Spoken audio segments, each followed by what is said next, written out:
Mari Bapak Ibu sekalian, kita akan siapkan hati kita untuk sama-sama kita mendengarkan Tuhan, firman Tuhan. Mari kita berdoa.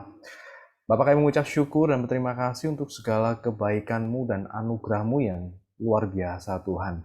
Seperti yang kami nyanyikan Tuhan bahwa Engkau bukan Allah yang nun jauh di sana, tapi Engkau Allah yang juga menyertai kami melalui Allah Roh Kudus yang senantiasa menaungi, memimpin, dan tinggal di dalam hati kami. Bukan untuk berdiam diri saja Tuhan, tapi terus bekerja untuk mengarahkan kami, memimpin kami, dan membentuk kami semakin sempurna sama seperti Kristus.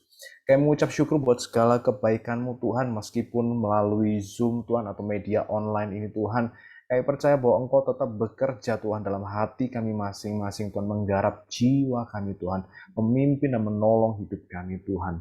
Pimpin dan tolong kami, sebentar kami akan mendengar firman-Mu, berbicaralah Tuhan atas kami, jawablah kebutuhan hati kami, kuatkan setiap kami Tuhan. Dan biarlah kami boleh melihat bahwa Tuhan adalah pengharapan kami yang kuat dan teguh. Terima kasih untuk segala sesuatunya Tuhan, berkati hamba-Mu yang sangat jauh dari sempurna ini. Kiranya boleh menjadi bejana tanah liat untuk membawa harta yang mulia kepada jemaat GAP Rehoboth ini Tuhan. yakni Engkau dan firman-Mu. Pimpin dan tolong kami Tuhan. Di dalam nama Tuhan Yesus kami telah berdoa dan mengucap syukur. Amin. Baik, selamat malam Bapak Ibu. Saya ucapkan shalom. Ya, terima kasih sekali lagi saya ucapkan kepada Bu Maria sebagai pemimpin dan gembala kita, dan juga rekan-rekan yang telah mengundang saya. Kita akan sama-sama belajar Bapak Ibu tentang firman Tuhan, dan semoga ini memberkati kita semua.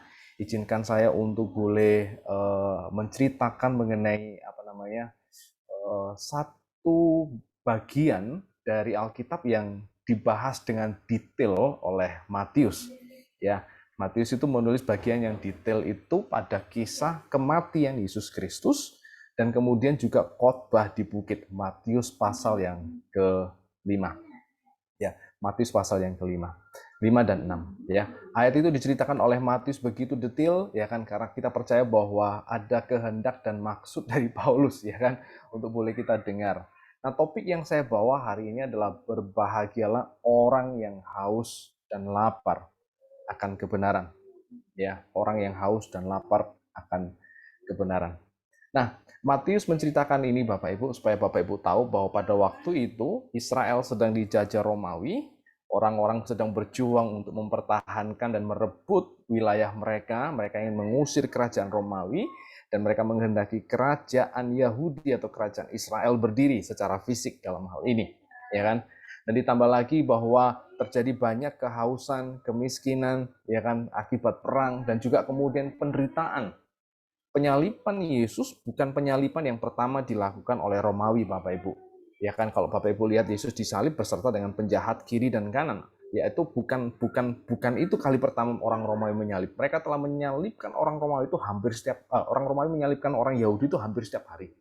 Karena pemberontakan yang begitu besar, karena orang Yahudi yang mendirikan kerajaan Israel, sehingga kengerian itu terjadi berulang-ulang di wajah orang-orang Israel. Kalau Bapak Ibu mungkin pernah melihat video tentang meninggalnya artis di jalan tol gitu ya, pemandangannya mengerikan, ya kan? Itu satu event Bapak Ibu. Tapi Anda bisa bayangkan orang Yahudi itu memandangnya setiap hari. Orang yang digantung di atas kayu salib, dan orang yang digantung di atas kayu salib tidak diturunkan Bapak Ibu. Yesus unik, dia diturunkan pada hari yang ketiga karena permintaan daripada Yusuf, ya kan, Arimatea, ya kan. Orang yang disalib tidak diturunkan, dia digantung sedemikian rupa sampai busuk, dimakan burung nasar, burung gagak, muncul ulat belatung. Pemandangan yang amat mengerikan. Tetapi di tengah-tengah khotbah yang di lingkungan orang-orang yang sulit, yang susah, yang lapar, ya kan Bapak Ibu, dan juga kemudian mereka ingin memiliki sebuah wilayah kerajaan bagi negara mereka, Yesus membawa berita yang menyejukkan. Yesus membawa berita yang membahagiakan. Dan khotbah itu adalah yang kita kenal dengan khotbah di bukit. Dan anyway, Mahatma Gandhi, pemimpin kemerdekaan India, itu sangat suka sekali dengan Matius pasal yang ke-5 dan 6. Bahkan dia mengerobek halaman Alkitab itu dan ditaruh di kantong, Bapak Ibu.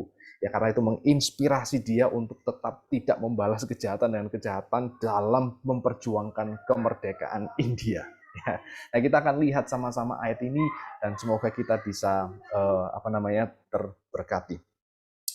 Matius pasal yang kelima, ayat yang pertama sampai yang keenam. Ya, saya akan bacakan buat Bapak Ibu sekalian. Saya coba tunjukkan sebentar. Ya. Ketika Yesus melihat orang banyak itu, naiklah ia ke atas bukit. Dan setelah ia duduk, datanglah murid-muridnya kepadanya. Maka Yesus pun mulai berbicara dan mengajar mereka. Katanya, berbahagialah orang yang miskin di hadapan Allah, karena merekalah yang empunya kerajaan sorga. Berbahagialah orang yang berduka cita, karena mereka akan dihibur. Berbahagialah orang yang lemah lembut, karena mereka akan memiliki bumi. Berbahagialah orang yang lapar dan haus akan kebenaran, karena merekalah akan dipuaskan. Kalau Bapak Ibu lihat bagaimana orang Yahudi pada waktu itu berpikir bahwa cara yang terbaik untuk memenangkan perangnya harus bertempur gitu. Tapi Yesus berkata, lemah lembut. Kalau kamu ingin menguasai wilayah, bukan hanya Yahudi saja, tapi memiliki bumi, miliki sikap yang berbeda dengan dunia ini. Lemah lembut. Mereka yang merupakan korban daripada perang, Tuhan Yesus katakan, barang siapa yang berduka cita akan dihibur. Mereka yang miskin karena penjajahan Romawi, Yesus berkata, berbahagialah karena engkaulah yang punya kerajaan sorga. Yesus membawa satu sikap hati, dia memberitahu sikap hati yang baik di dalam menghadapi banyak pergumulan. Yesus memahami apa yang orang-orang Yahudi alami pada waktu itu, Bapak Ibu. Yesus mengerti apa yang mereka sedang hadapi. Yesus memahami apa yang menjadi perasaan dan pergumulan mereka. Itu yang harus kita tahu daripada Yesus Kristus. Yesus memahami semuanya. Kalau Bapak Ibu mungkin hari ini merasa bahwa kok kayaknya aku ini menderita sekali ya. Kok kayaknya aku ini sulit ya. Ingat baik-baik, Yesus itu mengerti. Yesus itu peduli. Yesus itu memahami. Bahkan Alkitab sendiri juga katakan bahwa dia adalah imam besar yang pernah merasakan menjadi manusia itu seperti apa. Dia tahu bagaimana rasanya dikhianati, ditolak, tidak dipercaya, bahkan tidak dipercaya oleh ibunya sendiri, oleh saudara-saudaranya sendiri. Bahkan Yakobus pun, saudara Yesus, tidak percaya bahwa Yesus adalah Mesias. Sampai kemudian dia bertemu dengan Yesus dan dia menjadi seorang rasul yang kemudian menulis kitab Yakobus. Yang menulis kitab Yakobus adalah saudara daripada Yesus Kristus. Yesus Kristus memahami itu semua, Bapak Ibu. Tetapi Yesus Kristus memberikan sebuah jawaban yang dunia tidak berikan. Jawaban yang menyentuh kebutuhan yang paling hakiki daripada manusia. Kebutuhan yang hakiki dari manusia bukanlah memiliki kerajaan dunia ini, tapi kerajaan Allah. Jadi paham ya? Kebutuhan hakiki daripada mereka atau dalam mengatasi keadaan ini bukanlah dengan kekerasan, bukanlah membalas kejahatan dengan kejahatan, tetapi dengan kelembutan. Justru orang-orang inilah yang kemudian Yesus katakan akan memiliki bumi. Dan lebih lagi Yesus katakan kepada mereka semua yang mengamini kalimat daripada Yesus. Yesus katakan, berbahagialah. Makanya kemudian banyak sekali para teolog-teolog yang kemudian membahas Matius pasal yang kelima ini dengan beberapa judul. Ada yang mengatakan beatitudes, ya kan, sikapnya orang Kristen itu mesti kayak gimana. Ada yang mengatakan adalah, saya suka dengan buku yang ditulis oleh John MacArthur, dia mengatakan bahwa the key of happiness. Ya kan? Jadi kunci untuk berbahagia. Saya terinspirasi dengan perkataan Timothy Keller. Tim Keller berkata begini, Bapak Ibu. Anda harus tahu, Allah itu ingin Anda berbahagia. Allah itu serius supaya Anda itu berbahagia. Kenapa? Karena Allah telah mengangkat kesengsaraan Anda yang paling besar dengan mengutus anaknya yang tunggal mati di atas kayu salib untuk menebus dosa Anda sehingga Anda terhindar dari kesengsaraan yang luar biasa. Bisa dipahami Bapak Ibu ya? Allah itu ingin kita berbahagia loh. Allah itu ingin kita itu bersuka cita gitu. Nah, kalau kita kemudian hari ini tidak berbahagia, kemudian tidak memiliki dasar untuk bersuka cita, ada sesuatu yang harus perlu kita bereskan. Mungkin Tuhan belum menjadi yang utama di dalam kehidupan kita. Mungkin nasihat-nasihat Tuhan mungkin bukan sesuatu yang kita percayai saat ini. Saya mendorong Bapak Ibu, mari melihat Alkitab, ucapan bahagia yang ditulis oleh Matius. Ia akan mengisahkan bagaimana Yesus memberikan beberapa tips untuk mengatasi pergumulan, ya kan, kesulitan, konflik dan tantangan. Dan percaya barang siapa yang melakukan firman Tuhan akan disebut berbahagia. Nah, saya tertarik dengan satu pernyataan daripada John MacArthur, Bapak Ibu. Dia mengatakan begini, Yesus itu sebagai Musa yang baru dan lebih baik.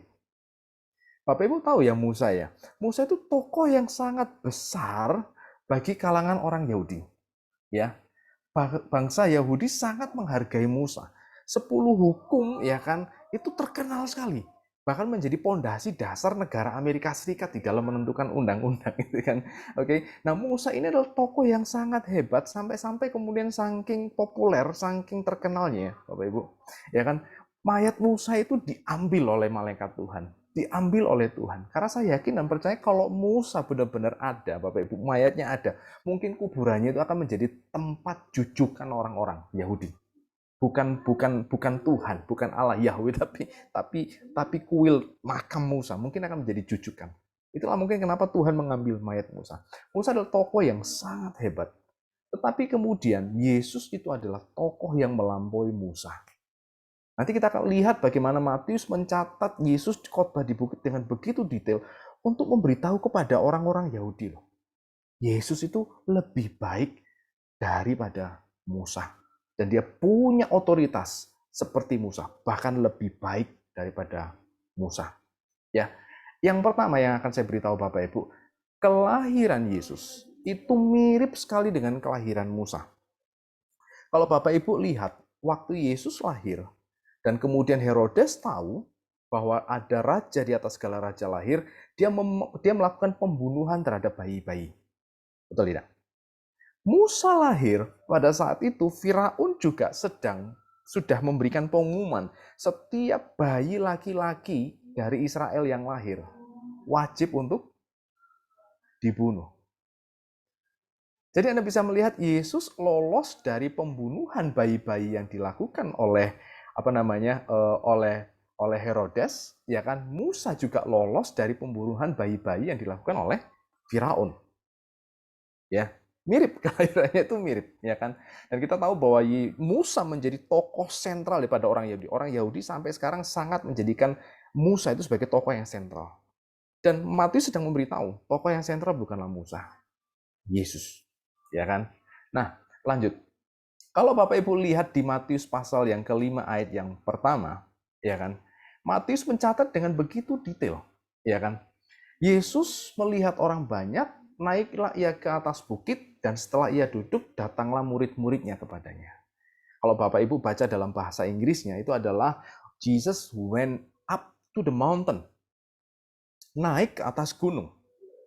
Ini mengingatkan akan kisah di mana Musa itu membawa 2 loh batu yang menjadi pondasi dasar hidup orang-orang Israel. Setelah Musa itu naik ke atas gunung. Dan kemudian bertemu dengan Tuhan, dan kemudian dia turun. Jadi sebenarnya kalau kita mau lihat, Matius itu sedang memberitahu kepada kita, ini loh, mirip kayak Musa, bahkan lebih baik, better. Artinya bahwa kalimat Yesus pada saat itu wajib didengarkan. Sama seperti kalimat Musa yang kemudian menjadi pondasi dasar kehidupan daripada orang Israel. Matius menggambarkan Yesus secara demikian untuk memberitahu kepada kita, kalimat Yesus selanjutnya yang akan dia ucapkan, itu penting. Dan saya percaya seluruh firman Tuhan penting. Tetapi Musa menarik sebuah kisah dari memori orang-orang Israel, bagaimana Musa turun dan kemudian dia memiliki otoritas untuk mengajar Israel. Yesus sedang mengambil posisi yang sama untuk mengajar Israel. Dan kemudian selanjutnya ada kalimat, ia duduk. Dia tidak berdiri. Yesus duduk. Apa artinya duduk? orang-orang Yahudi, pengajar-pengajar Yahudi, ahli-ahli Taurat, ketika mereka membaca Taurat, mereka berdiri. Dan kalau waktunya khotbah, mereka duduk. Artinya bahwa saat itu kemudian Yesus sedang mengambil posisi sebagai pengajar. Dan kemudian kalau Bapak Ibu lihat di ayat yang kedua, Matius mencatat, maka Yesus pun berbicara, mengajar, katanya. Jadi ada satu kalimat yang kebanyakan gitu, ya kan? Kok udahlah Yesus ngomong kan titik gitu, tapi Matius menekankan berkali-kali, berbicara, mengajar, katanya. Gitu. Oke. Jadi artinya bahwa begini, Matius memberitahu bahwa Yesus sedang berbicara sesuatu, ada sesuatu yang keluar dari mulut Yesus. Dan kita tahu bahwa menurut Ulangan 8 ayat yang ketiga, ya kan, bahwa manusia itu bukan hidup dari roti saja, tetapi manusia hidup dari segala yang diucapkan Tuhan. Jadi Matius sedang memberitahu, Yesus sedang mengucapkan sesuatu dari mulutnya. Jadi Yesus lebih baik daripada Musa. Musa menerima ucapan dari Tuhan dan kemudian disampaikan kepada Israel. Yesus sedang mengucapkan sesuatu. Dan ucapan daripada Yesus itu setara dengan ucapan Tuhan di dalam perjanjian lama. Bapak Ibu bisa pahami ya.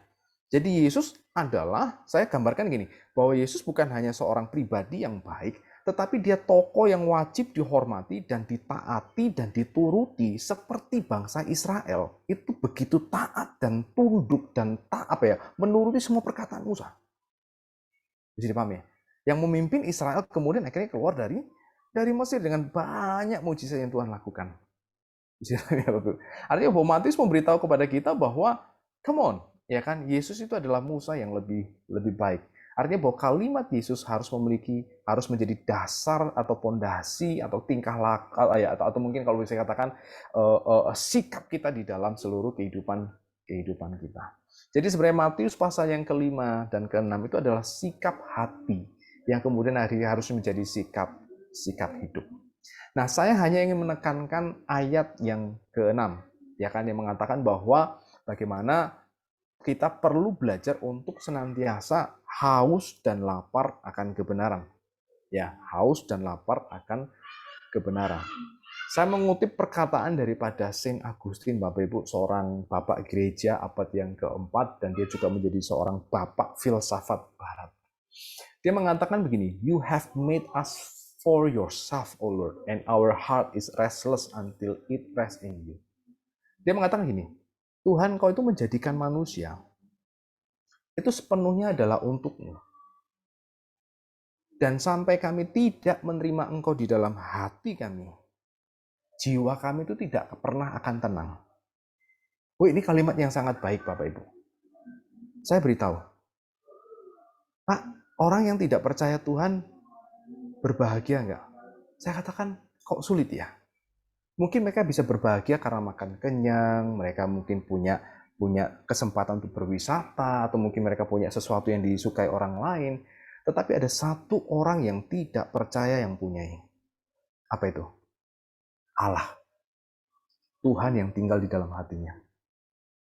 Maka selama dia belum memiliki Tuhan di dalam hatinya, Bapak Ibu, kalau boleh saya katakan, mereka sedang tinggal di dalam neraka. Mereka tidak akan tenang hatinya. Bisa dipahami ya? Jadi setiap kita yang percaya hari ini, kita harus wajib bersyukur gitu loh. Kita punya alasan untuk bersuka cita. Loh kenapa? Karena hati kita telah menemukan Tuhan gitu loh. Dan Saint Augustine berkata bahwa jiwa kita sekarang tenang. Ada Tuhan. Dan jiwa kita tidak akan bisa memiliki ketenangan itu, kedamaian itu kalau Tuhan tidak tinggal di hati kita. Oh, ini menarik sekali. Ini bukan pernyataan dari orang biasa. Ini seorang filsuf. Bahkan kalau Bapak Ibu mau lihat lebih lagi, Blaise Pascal, ahli matematika abad yang ke-16, dia mengatakan begitu. Jiwa kita tuh tidak akan pernah puas loh dengan makanan, dengan minuman, semuanya itu fana. Tapi jiwa kita ini kekal. Lalu dengan apakah jiwa yang kekal dari hati saya ini, jiwa saya ini kan kekal. Dengan apa bisa dipuaskan? Ya hanya dengan sesuatu yang kekal. Apa itu yang kekal? Allah itu sendiri. Jadi orang itu kalau nggak bertemu dengan Tuhan, kalau tidak menerima Tuhan, tidak memiliki Tuhan, Ada satu kesengsaraan di dalam relung jiwanya. Mereka akan gundah gulana. Itulah kenapa kemudian Bapak Ibu, ketika Tuhan memerintahkan kepada Musa, beritahu pada Firaun, aku ingin bangsaku beribadah. Gimana caranya? Keluar dari Mesir, masuk ke tanah Kanaan gitu loh. Karena di Mesir dia diperintah oleh Firaun, dijajah, dikuasai oleh Firaun. Tapi kalau di tanah Kanaan, Tuhanlah yang memerintah. Maka disitulah terdapat ketenangan, kedamaian. Itu yang dimaksud oleh Tuhan. Nah, siapakah yang memerintah hidup kita? Selain Tuhan yang memerintah hidup kita, kita tidak akan pernah memiliki damai sejahtera itu, ketenangan itu. Bisa paham Bapak Ibu? Ini yang mendorong kita untuk harus terus berbelas kasihan kepada mereka yang belum percaya. Meskipun mereka tertawa, seperti yang pengkhotbah katakan gitu, mereka tertawa di dalam kekayaan mereka. Pengkhotbah katakan, Salomo katakan di dalam kitab pengkhotbah, tawa mereka itu seperti bunyi semak-semak kering kalau dibakar itu loh Bapak Ibu. Cetak, cetak, cetak, cetak, cetak gitu. Artinya bahwa kalau apinya habis, ya habis. Karena tawa mereka dibangun atas dasar yang fana, yang sementara, bukan yang kekal. Maka saya mendorong Bapak Ibu, mari kita mau lihat bahwa kita ini punya sesuatu yang besar, yang hebat, yang memberikan ketenangan pada jiwa kita, yakni Allah itu sendiri. Sehingga dengan demikian Bapak Ibu, ya kan, maka Yesus berkata, barang siapa yang haus dan lapar, dia akan dipuaskan. Dan Yesus sendiri berkata, siapakah yang bisa memuaskan jiwa kita yang haus dan lapar? Ya Yesus sendiri. Karena Yesus pernah berkata, akulah air kehidupan. Barang siapa yang minum air dari aku, dia tidak akan pernah haus lagi. Dan Anda tahu bahwa kalimat itu diucapkan Yesus kepada siapa? Perempuan Samaria. Yang punya berapa suami? 5. Punya 5 suami. Aman Bapak Ibu. Yang satu jatuh bangkrut masih ada 4 misalnya gitu ya. Oke. Dan apa namanya? Dan dia mungkin memiliki banyak hal di dalam hidupnya, tapi Yesus tahu ada satu kehausan yang dia miliki. Dan Yesus katakan, hanya minum air kehidupanlah. Minum air dari aku. Maka engkau tidak akan haus lagi. Saya paham Bapak Ibu ya. Itulah kenapa Yesus katakan bahwa barang siapa yang haus dan lapar, berbahagialah, karena mereka akan dipuaskan. Tetapi manusia, tapi kalau kita bisa lihat, ada begitu banyak manusia dan juga malaikat yang memilih untuk menjawab kehausan dengan cara yang salah. Maaf,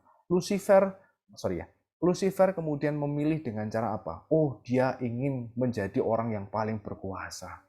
Nebukadnezar ingin dipuji. Orang yang kaya, yang bodoh, yang bikin lumbung di atas sebuah pulau, Bapak Ibu, dia memastikan pada jiwaku tenanglah, kamu nggak akan lapar lagi, kamu akan bahagia gitu. Jadi mereka memilih untuk memuaskan kehausan jiwa mereka dengan sesuatu yang bukan Tuhan. Sekali lagi, mereka memilih untuk memuaskan jiwa mereka dengan sesuatu yang bukan Tuhan dan juga dengan sesuatu yang bukan dengan kehendak Tuhan. 2 Petrus 2 ayat 22 jelas menjelaskan bagaimana manusia berdosa itu seperti anjing yang kembali kepada muntahnya dan babi yang mandi kembali kepada kubangannya. Anjing makan apa? Makan muntahnya, bukan sesuatu yang baik dan sehat. Babi mandinya kemana? Bukan kepada sesuatu yang membersihkan mereka, tetapi kembali kepada kekubangnya. Itu yang dilakukan manusia untuk mencari kekenyangan, rasa kenyang, dan untuk mencari sebuah kepuasan. Yeremia 2 ayat 13, sebab 2 kali umatku berbuat jahat, mereka meninggalkan aku. Apa Bapak Ibu? Sumber air yang hidup. Untuk menggali kolam bagi mereka sendiri, yakni kolam yang bocor, yang tidak dapat menahan air. Jadi Allah menegur bangsa Israel. Enggak sekali, 2 kali. Mereka meninggalkan Allah untuk mencari kepuasan di tempat lain. Untuk mencari kebahagiaan di tempat lain. Mereka menggali sebuah kolam dengan usaha mereka sendiri. Dan itu kolam air yang bukan hanya tidak ada airnya Bapak Ibu. Nampung air saja nggak bisa. Karena mereka meninggalkan sumber air yang hidup. Jadi kalau Bapak Ibu mungkin bertanya, siapakah Allah itu?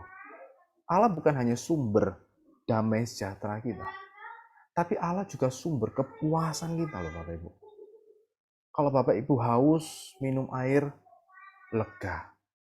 Ya kan, Bapak Ibu pengen sedikit senang, minum. Ya kan, minum yang segar-segar. Betul enggak? Pengen ngobrol enak, ngopi. Gitu ya. Seperti itu. Artinya bahwa sumber damai sejahtera, ketenangan, kelegaan itu adalah seharusnya Allah itu sendiri. Itulah kenapa Yesus katakan barang siapa yang lapar dan haus akan kebenaran, dia akan dipuaskan. Saya paham Bapak Ibu ya. Lapar dan haus itu menunjukkan kepada kita semua ya bahwa kita memiliki kebutuhan hakiki akan makanan dan minuman. Lapar dan haus pada jiwa kita itu menunjukkan bahwa kita membutuhkan Tuhan. Jadi kalau ada orang tanya, Tuhan itu nyata toh Pak? Anda ini lapar enggak? Lapar. Bisa lapar enggak? Bisa. Bisa haus enggak? Bisa. Bisa haus menunjukkan adanya air. Bisa dipahami Bapak Ibu? Bisa haus menunjukkan adanya air. Tapi kalau jiwa yang haus dan lapar itu juga menunjukkan bahwa adanya Tuhan. Karena Santo Agustinus mengatakan, rasa lapar dalam jiwa kita, ya kan, kok bisa ada? Ya karena memang Tuhan mendesain manusia, di mana manusia itu nanti harus melekat dengan Tuhan dan Tuhan tinggal di dalam hatinya. Itu desain Tuhan. Tapi kalau nggak ada Tuhan, ya selamanya jiwanya itu kosong dan akan mengisi kekosongan itu dengan hal-hal yang bukan Tuhan dan justru malah kemudian mereka tidak berbahagia, ya kan? Bagi orang lapar, ini maaf saya berikan foto yang cukup mengerikan. Ini adalah kelaparan yang ada di Benggala, Bapak Ibu. Sekitar hampir 2 juta orang India pada waktu itu mati. Jadi terjadi wabah dan mereka kemudian dijajah oleh Inggris pada waktu itu dan Inggris tidak mau membantu. Anda bisa lihat orang itu bisa mati geletak di pinggir jalan. Ya, foto itu ada banyak foto tentang itu Bapak Ibu. Nah, bagi orang yang lapar dan haus Bapak Ibu, nggak ada hal yang penting di hidup ini selain makanan dan minuman.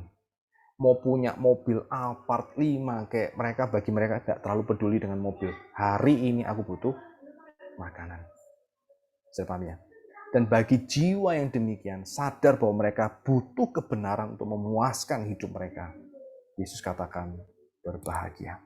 Mari kita akan lihat tokoh-tokoh Alkitab. Bagaimana ketika mereka lapar dan haus, mereka bertemu dengan Tuhan. Mereka juga mempertahankan sikap haus dan lapar tersebut. Dan tetap objeknya adalah Tuhan. Musa itu Bapak Ibu, kalau Bapak Ibu lihat Keluaran 33 ayat 11. Musa itu sudah sempat ngobrol-ngobrol dengan Tuhan. Ya kan? Berhadapan muka seperti seorang bicara kepada temannya.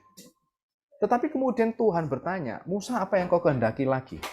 Keluaran 33 ayat 18, ayat selanjutnya itu mengatakan begini, permintaan Musa. Perlihatkanlah kiranya kemuliaanmu kepadaku. Musa ingin atau rindu melihat kemuliaan Tuhan lagi. Ini adalah satu kehausan dan kelaparan yang sejati dari orang-orang yang mengenal dan dekat dengan Tuhan. Rindu lagi bisa ngobrol dengan Tuhan.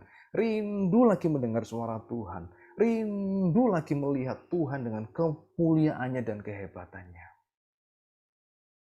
Mazmur 63 ayat 2. Bagaimana kita bisa melihat Daud juga menyatakan kehausan dan kelaparannya. Ya Allah, Engkaulah Allahku, aku mencari Engkau. Jiwaku haus kepadamu, tubuhku rindu kepadamu, seperti tanah yang kering dan haus dan tandus tiada berair. Dia menggambarkan jiwanya demikian loh Bapak Ibu. Ya kan? Hatiku Tuhan kayak kering dan tiada berair. Bukan kering tiada berair dengan dalam kondisi nelongso, tetapi tiada berair, ya kan? Dan kering karena rindunya kepada Tuhan. Kalau Bapak Ibu mau lihat hati Daud, inilah hati Daud.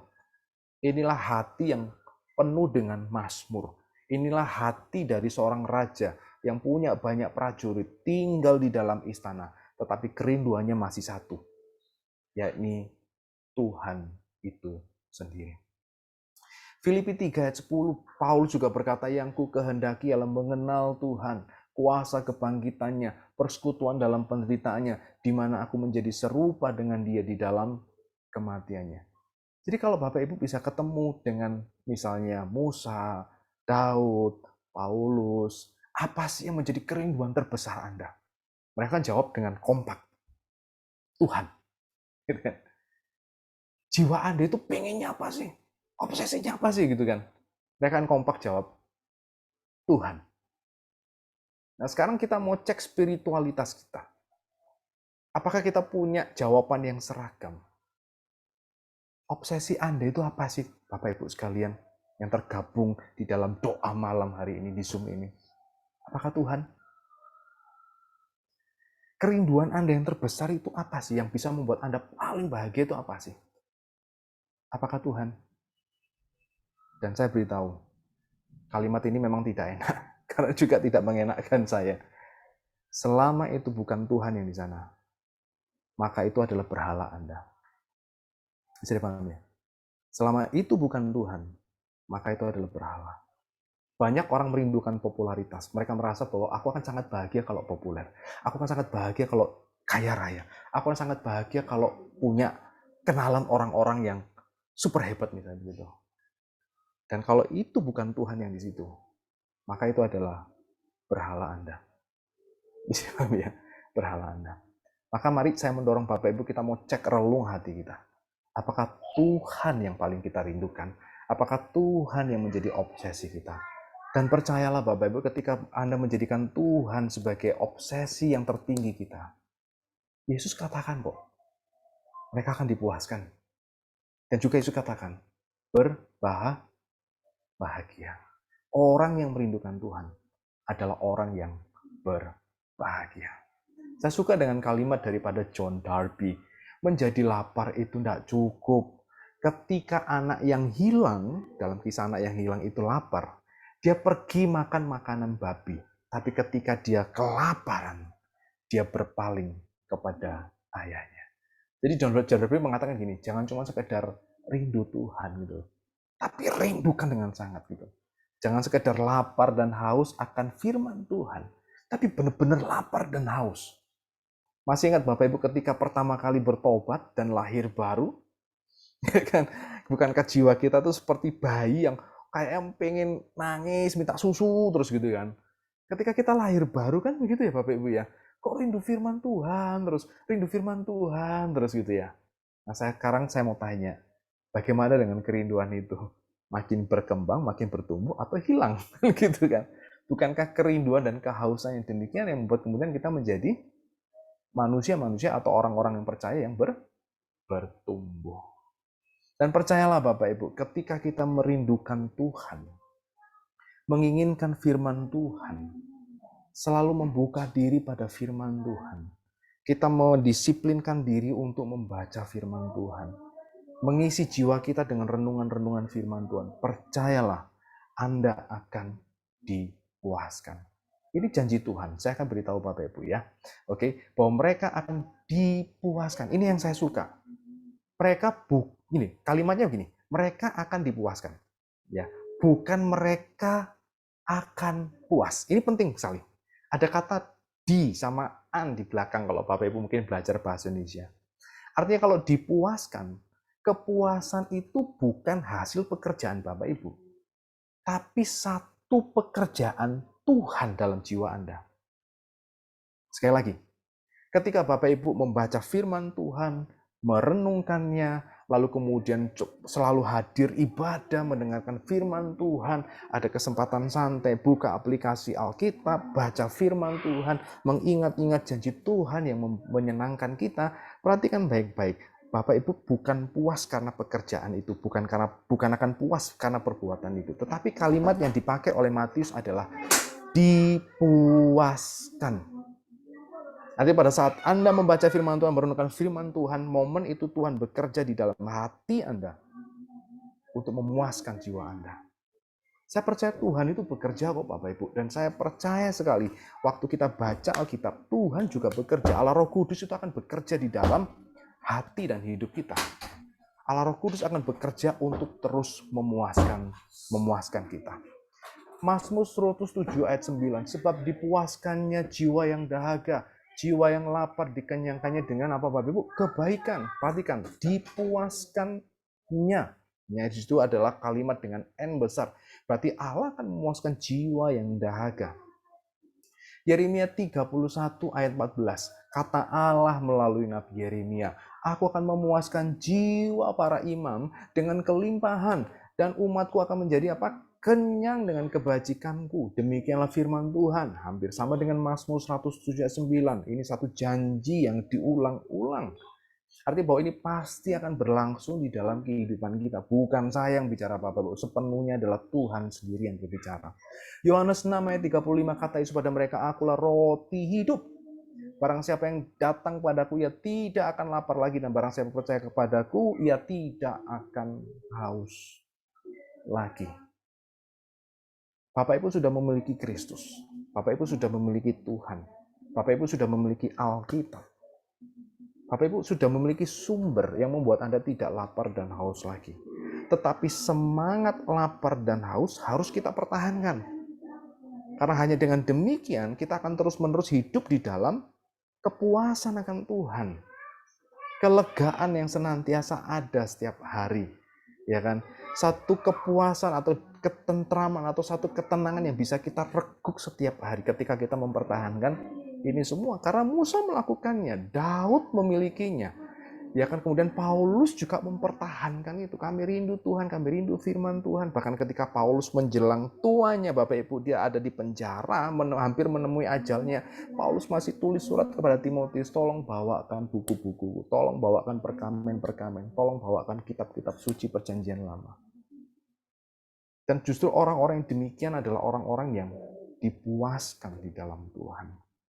Jadi kalau Bapak Ibu mungkin mau bertanya, gimana sih saya bisa memiliki satu kepuasan hidup? Saya mendorong kembali, carilah kebenaran, yaitu Allah dan firman-Nya. Sebuah refleksi buat kita semua Bapak Ibu malam hari ini. Yang pertama adalah, kehausan apakah yang sedang kita rasakan? Apa yang menjadi obsesi yang terbesar Bapak Ibu miliki? Dan kalau itu bukan Tuhan, itu berhala kita. Maka kita wajib datang pada Tuhan, minta ampun, dan bertobat. Kalau kita merasa tenang kalau kita punya asuransi yang banyak, ya kan? Kalau kita merasa bahagia kalau kita misalnya punya mobil yang banyak, mungkin begitu. Atau kita merasa tentram kalau kita punya backingan orang berkuasa banyak gitu Bapak Ibu. Dan bukan Tuhan di situ. Anda sedang memberhalakan sesuatu. Maka dengan demikian mari, ya kan Bapak Ibu, saya mau dorong Bapak Ibu sekalian, geser itu semua. Taruh Tuhan di situ. Dan percayalah ketika Anda menaruh Tuhan, damai sejahtera sejati, kebahagiaan sejati, ketentraman dan ketenangan, itu akan menjadi hak milik Anda. Karena itu bukan hasil dari perbuatan Anda, tapi perbuatan Tuhan kepada Anda. Karena Tuhan berjanji barang siapa yang haus dan lapar, dia akan dipuaskan. Allah akan mengerjakannya di dalam hidup Anda. Poin yang kedua, kelaparan itu dimulai oleh Tuhan dan akan diteruskan bersama dengan Tuhan. Apakah Bapak Ibu mempertahankan rasa lapar itu? Gimana sih Pak saya bisa memiliki rasa lapar? Saran saya, berkomunikasilah dengan Tuhan seperti Musa. Ketika dia melihat muka dengan muka, ya kan, Musa pada waktu itu dengan Tuhan di atas gunung, dia melihat kemuliaan Tuhan. Kemuliaan Tuhan ternyata membuat Musa rindu lagi untuk melihat kemuliaan Tuhan yang lebih dalam lagi. Biasakan diri untuk berdoa, biasakan diri untuk membaca Alkitab, biasakan diri untuk merenungkan firman Tuhan, biasakan diri untuk mendiskusikan firman Tuhan. Saya percaya Bapak Ibu akan rindu kembali untuk dipuaskan melalui firman Tuhan dan Tuhan itu sendiri. Poin yang ketiga, kelaparan ini harus menjadi atribut kita sebagai orang percaya. Ya kan, Bapak Ibu tahu bedanya kalau sekarang ini kan lagi rame nih ya, kepolisian sedang mengganti lagi seragam satpam, gitu ya. Ya kan, awalnya dulu harapannya nanti satpam diberikan baju mirip Pak Polisi biar mereka bisa bangga. Tapi kemudian apa yang terjadi? Mungkin maunya manggil manggil polisi dikira satpam gitu kan. Jadi perwira polisi dipikir satpam gitu kan. Satpam dikira polisi gitu kan. Artinya begini Bapak Ibu, akhirnya kemudian polisi membedakan kembali. Ya kan, harapannya apa? Setiap organisasi harus memiliki atribut tersendiri supaya orang bisa mengenali. Nah, pertanyaan saya adalah begini. Apakah orang lain melihat bahwa Anda ini warga kerajaan Allah? Karena ciri dari mereka yang masuk di dalam kerajaan Allah adalah haus dan lapar akan kebenaran. Apakah haus dan lapar ini merupakan atribut yang bisa dilihat dari orang lain? Apakah Anda warga kerajaan Allah? Sama seperti seorang tentara, ya kan, dia akan memiliki mental dan sikap dan karakter dan atribut tentara. Maka kita sebagai warga kerajaan Allah, kita juga harus memiliki atribut sebagai warga kerajaan Allah. Dan salah satunya adalah selalu rindu akan Tuhan dan firman-Nya. Lalu kemudian poin yang keempat, ada kepuasan dan kepenuhan yang Tuhan akan sediakan. Saya menantang Bapak Ibu, saya mau nyadarkan Bapak Ibu. Mau sampai kapan kita menggali sumur yang tidak bisa menampung air? Mau sampai kapan kita mencari sumur-sumur kepuasan yang lain? Saya katakan, kembalilah kepada Tuhan. Kembalilah kepada Tuhan. Maka kepuasan dan kepenuhan pasti Tuhan akan sediakan. Semoga firman Tuhan pada malam hari ini Bapak Ibu membawa sebuah perenungan dan refleksi, ya kan? Apakah Tuhan masih menjadi hal yang utama di dalam kehidupan kita? Saya percaya ada kebahagiaan di dalam hidup. Saya percaya ada kepuasan di dalam hidup. Ada kunci kebahagiaan bagi kita semua. Dan saya beritahu, itu adalah Tuhan dan firman-Nya. Mari kita berdoa. Bapak, terima kasih buat segala kebaikan-Mu dan anugerah-Mu. Mengucap syukur buat segala kebaikan-Mu, Tuhan. Terima kasih Tuhan, Kau telah hadir di dalam hati kami, memuaskan jiwa kami yang dahaga ini Tuhan. Dan kami mengucap syukur bahwa kami adalah orang-orang yang tinggal di dalam kerajaan-Mu Tuhan, menjadi milik-Mu selamanya, di dalam perlindungan-Mu, di dalam penyertaan-Mu, di dalam pengawasan-Mu. Kami mengucap syukur Tuhan. Pimpin dan tolong kami untuk memiliki satu kedisiplinan dalam spiritual kami Tuhan. Pimpin dan tolong kami untuk memiliki satu sikap Tuhan, untuk terus haus dan lapar Tuhan. Karena kami percaya bahwa mereka yang mencari Engkau Tuhan akan dipuaskan. Mereka yang rindu firman-Mu Tuhan akan berbahagia. Terima kasih buat segala kebaikan-Mu, berkati umat-Mu Tuhan yang telah mendengar firman-Mu Tuhan. Kiranya firman ini boleh menjadi rema dalam hidup kami. Biarlah kami semua Tuhan kembali ke kehidupan kami masing-masing sambil mengingat Tuhan, sambil mengingat firman Tuhan. Dan kami rindu terus beribadah, bersekutu, berkumpul Tuhan. Dan kami percaya Tuhan, sejahtera dan sukacita yang daripada Tuhan yang dunia tidak dapat berikan adalah menjadi milik kami. Terima kasih buat segala kebaikan-Mu Tuhan. Di dalam nama Tuhan Yesus kami telah berdoa dan mengucap syukur. Amin.